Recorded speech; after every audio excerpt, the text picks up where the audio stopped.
2026 সালের টি-20 world cup Bharat শিরোপা জেতার মাধ্যমে কিন্তু টুর্নামেন্ট শেষ হয়েছে এবং পুরা টুর্নামেন্টে ভারত কিন্তু ফেভারিট টিম ছিল। সুপার 8-এ একটা ম্যাচ কিন্তু হেরেছে এবং বাকি সব ম্যাচেই কিন্তু জিতেছে এবং ভারতের দুর্দান্ত পারফর্ম থাকার কারণে কিন্তু তারা ম্যাচটা জিতেছে এবং ফাইনালে উঠেছে, তারা কাপটা কিন্তু নিয়েছে। কিন্তু ভারত সবসময় দুর্নীতি করে, আম্পায়ার ফিক্সিং থেকে শুরু করে প্লেয়ার ফিক্সিং থেকে শুরু করে প্রত্যেকটা মেগা টুর্নামেন্টে তারা কিন্তু দুর্নীতি করে। এবং গতকালকে ফাইনাল ম্যাচটার দিকে তাকান, সেখানে ডেরেল মিচেলকে আর্শদীপ কীভাবে 11 নম্বর ওভারটায় বল ছুঁড়ে মেরেছে তার গায়ে।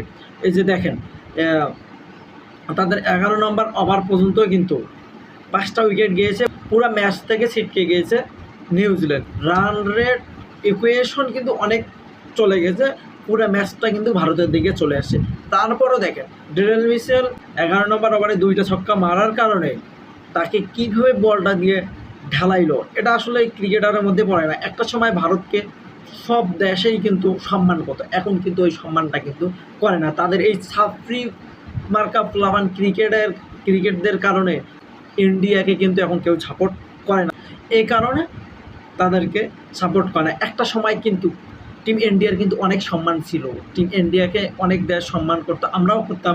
সচিন টেন্ডুলকার থেকে শুরু করে MS ধোনি, এদেরকে আমরাও কিন্তু সম্মান করতাম। কিন্তু এখন সুরাইয়া কুমার, ঈশান কিষান, ডুবে, আর্শদীপ, এদের কারণে কিন্তু এখন এই ছাপরি ক্রিকেটারের কারণে কিন্তু ইন্ডিয়াকে কিন্তু এখন কেউ সাপোর্ট করে না এবং কেউ সম্মান করে না। হ্যাঁ, তারা টিম হিসাবে যথেষ্ট লেভেলের ভালো, ব্যাক টু ব্যাক বিশ্বকাপ জিতলো, ইতিহাসে তারা সর্বোচ্চ কাপ পেয়েছে টি-20 ওয়ার্ল্ড কাপ।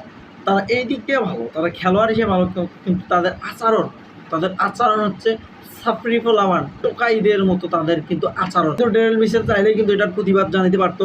আর দীপ সিং যখন ডেরেল মিচেলকে বলটা ঢেল মারলো, তারপরও কিন্তু সে কিন্তু মানে একটা যে থাকে না, ওইটা কিন্তু করলো না। সে দেখেন ফিরে আসতেছে, মানে বল করার জন্য আমারও ফিরে আসতেছে, তার যে ন্যূনতম যে একটা দুঃখ প্রকাশ করবে সেই জিনিসটা কিন্তু করে নাই। এজন্য টিম ইন্ডিয়াকে কেউ কিন্তু সাপোর্ট করে না এবং সম্মান করে না। এরকম ছাত্রী ক্রিকেট প্লেয়াররা যে টিমে থাক, ওই টিম হচ্ছে একটা আবাল, ওই টিম হচ্ছে একটা মানে খারাপ টিম। আপনি একটা জিনিস দেখেন, ফাইনাল ম্যাচে ভাই তোরা জিততেছিস, ঠিক আছে, পুরো ইকুয়েশন পুরো ম্যাচটা পুরো সব কিছু তোদের লেভেলে চলে গেছে, কিন্তু তোকে যখন 2টা ছক্কা মারবে ওই ওভারটায়, তুই তো রাগ দেখাতে পারবি না। হ্যাঁ, রাগ দেখানোর একটা ব্যাপার থাকে, যেহেতু ICCর ইকুয়েশন বা টিয়া যেহেতু নাই যে ক্ষোভ দেখানোর বা অন্য কিছু, সব কিছুই আছে, তাই বলে ঢালাইতে হবে, বলটা ঢেলে যেহেতু ফিরে আসতে পারতি। কিন্তু দিন শেষে তোরা ভাই ম্যাচটা জিততে কিন্তু সম্মান অর্জন করতে পারিস নাই। ভারতকে এর জন্য আমি সাপোর্ট করি না। ভারত হচ্ছে পাড়ার ছাপরি ক্রিকেট টিম, তাদের প্লেয়ারগুলো হচ্ছে সব ছাপরি পোলাপান, এই কারণে আমি টিম ইন্ডিয়াকে সাপোর্ট করি না। আপনারা আমার কমেন্ট সেকশনে অনেক গাইলাগালি করতে পারেন, সেটা আপনাদের ব্যাপার।